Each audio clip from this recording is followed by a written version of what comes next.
जो मेरे साथ हुआ भगवान करे वो किसी के साथ ना हो। जो मैं तकलीफ़ झेल रही हूँ वो कोई और ना झेले, वो मेरा दुश्मन ही क्यों ना हो, उसको भगवान ऐसी सज़ा ना दे। भगवान से यही प्रार्थना है मेरी।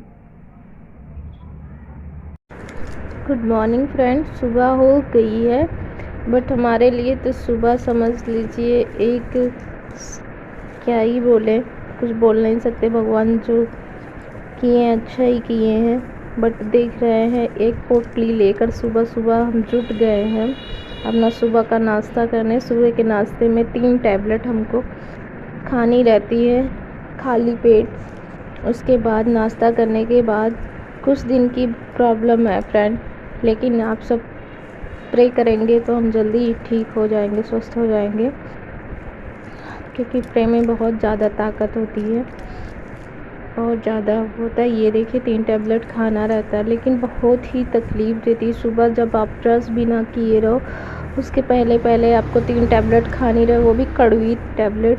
ये भी नहीं कि उसका टेस्ट अच्छा हो, बहुत ज़्यादा कड़वी टैबलेट रहती है। और फ्रेंड बहुत ही तकलीफ़ होती है, लेकिन सोच रहे हैं आप सबको अपडेट करते रहें। वैसा कुछ थोड़ा है दिक्कत, जिससे हमें कुछ दिन मेडिसिन लेनी ही पड़ेगी।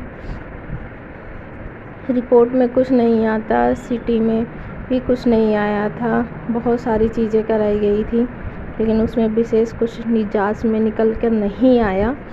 और ये सुबह की स्टार्टिंग मेरी हो चुकी है।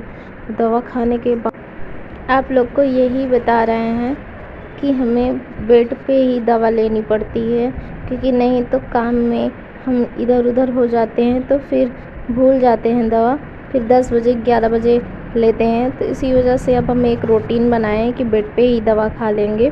बेड से नीचे उतरने से पहले पानी रखे रहते हैं। तो दवा खाने के बाद आ गए हैं, थोड़ा इधर बैठेंगे।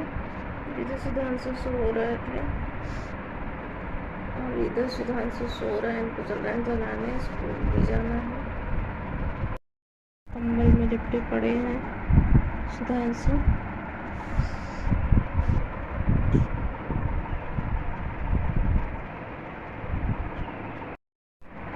दवा खाने के बाद इधर आके बैठ गए हैं जहाँ पे सुधांशु लेटे हुए हैं। अब सुधांशु को जगाते हैं। इधर सुधांशु को जगा के बैठा दिए, फिर इधर आ गए थे पूजा करके अपना हम नाश्ता करने। नाश्ते में हम ऐसा कोई चीज़ नहीं खाते, फ्रूट ही खाते हैं। फ्रूट क्योंकि हमें डॉक्टर बोले हैं कि सुबह आप खाली पेट फ्रूट ही खाइएगा, तो हम फ्रूट ही खाते। फ्रेंड, हो सकता है मुख्य सेविका का रिजल्ट मई तक कोई कोर्ट का डिसीज़न आ जाए। और फ्रेंड, हम लोग को अपनी तैयारी कंटिन्यू रखनी चाहिए, मतलब कि जैसे कि अदर पेपर के लिए, तो हम भी अपनी तैयारी को कंटिन्यू करना चाहते हैं। फिर से दोबारा मेडिकल या जीके जीएस कुछ भी इसी से रिलेटिव हम अपनी तैयारी को आज से कंटिन्यू करेंगे। आज तो मेरे पास टाइम नहीं है, क्योंकि थोड़ी तबीयत में भी सुधार आ गया है। दवा तो खानी ही पड़ेगी हमें कुछ दिन के लिए। तो हम सोचते हैं कि आप भी निराश मत होइए, थोड़ा पॉजिटिव सोचिए। निगेटिव हम लोग कब तक सोचेंगे? निगेटिव सोचने का मतलब हो जाता है कि हम मेंटली बहुत ज़्यादा डिस्टर्ब हो जाते हैं और बहुत ज़्यादा वीक हो जाते हैं। कोई भी चीज़ हो, जैसे मेरा हेल्थ इशू है, उसको लेकर हम निगेटिव सोचते रहेंगे तो हम रिकवर नहीं हो पाएंगे। हम पॉजिटिव सोचेंगे तो रिकवर जल्दी हो जाएंगे। तो ऐसे सब हमारी लाइफ में भी है। कोई चीज़ हम पॉजिटिव सोचेंगे तो हमारा हो सकता है जल्दी कोई रिस्पॉन्स मिले, और निगेटिव सोचते रहेंगे तो उसमें मेंटली डिस्टर्ब रहेंगे, फिजिकली भी एक तरीके से समझ लो डिस्टर्ब रहेंगे। फिजिकली मतलब हम वर्क अपना अच्छा नहीं कर पाएंगे। तो यही सब चीज़ें हैं, थोड़ा मोटिवेट हम लोग को होना पड़ेगा। काफ़ी टाइम तो हो गया है, लेकिन क्या कर सकते हैं, सरकार ही ऐसी है कि कोई डिसीज़न के लिए कह ही नहीं रही है, तो हम लोग कैसे क्या कर सकते हैं। तो पेशेंस तो रखना ही पड़ेगा, मेन चीज़ पेशेंस ही है, हम लोग को सब्र ही है। और बता दें तो फिर वीडियो मेरी पूरी आप सब नहीं देखते हैं, ना ही सब्सक्राइब करते हैं, थोड़ा हमें भी सपोर्ट करिए, आप लोग की सपोर्ट की ज़रूरत है। तो चलते हैं, फिर चाय पीते हैं, थोड़ा बहुत बुक से रिलेटेड कोई चीज़ें टॉपिक ढूंढते हैं कि कल से क्या क्या पढ़ना है, हमें नोट डाउन करते हैं। हमारा सेम मेथड वही है पढ़ने का, बस थोड़ा हेल्थ इशू के कारण नहीं पढ़ रहे थे, नहीं तो अपनी पढ़ाई को कंटिन्यू रखते हैं। चाहे जीके हुआ, चाहे जीएस हुआ, कुछ ना कुछ हम पढ़ते रहते हैं, क्योंकि लाइफ में जब आप पढ़ाई से थोड़ा इधर उधर हो जाते हैं, लोग मन नहीं करता पढ़ने का, काफ़ी टाइम हो जाता है। तो हमें भी काफ़ी टाइम ही हो गया है, लेकिन पढ़ाई को अपने अब कंटिन्यू करेंगे।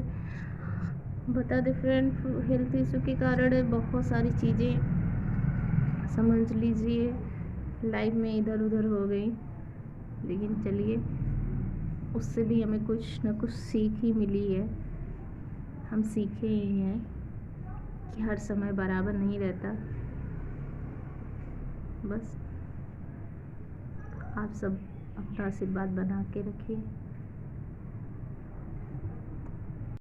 आप सबसे बात करते करते देखिए चाय मेरी कैसे हो गई है, इसमें मलाई पड़ गई है, देख रहे हैं। तब भी चल रहे हैं, इसको पियेंगे, मलाई को हटा के फिर टॉपिक देखते हैं। इधर फैमिली के साथ हनुमानगढ़ी दर्शन करने आए थे, तो फिर इधर दर्शन कर रहे हैं। आप सबको भी हनुमान जी का हो सके दर्शन करा दें, क्योंकि हम आप सबसे बता दें कि बहुत ज़्यादा भीड़ थी, वीडियो पूरी नहीं बनी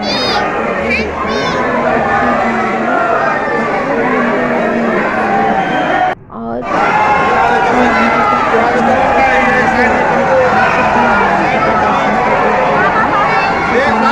रहिएगा। उसके बाद हनुमान जी का दर्शन करने के बाद इधर देखिए हम लोग आ गए हैं श्री रामचंद्र जी का दर्शन करने। तो वहाँ पर भी बहुत लंबी लाइन लगी हुई थी, काफ़ी टाइम हो गया था। 3 बजे से लेकर हम लोग 6 बजे तक लाइन में ही लगे थे। फिर 6 बजे देखिए इधर आ गए हैं दर्शन श्री रामचंद्र जी का करने। तो काफ़ी बड़ी लाइन इधर भी लगी हुई थी, लेकिन श्री रामचंद्र जी का दर्शन मिल गया था और बहुत ही सुंदर लग रही थी अयोध्या। आप लोग भी आइए, श्री रामचंद्र जी का दर्शन करिए। बहुत सारे श्रद्धालु आ रहे हैं दर्शन करने के लिए, बाहर विदेश से भी। आप लोग भी श्री रामचंद्र जी का एक बार ज़रूर दर्शन करिए, आप सबकी सारी मनोकामनाएं पूरी होंगी। और इधर जितने लोग जा रहे थे उतने ही लोग आ रहे थे, और ऐसे ही 8 बजे तक 9 बजे तक जब तक मंदिर खुला रहता है, ऐसे ही दर्शन के लिए भीड़ भक्तों की लगी रहती है। सभी लोग सोचते हैं श्री रामचंद्र जी का दर्शन करने के लिए, लेकिन जिसके नसीब में होता है वही दर्शन उसी को मिलता है। जय श्री राम। आप सब अपना ध्यान रखिए।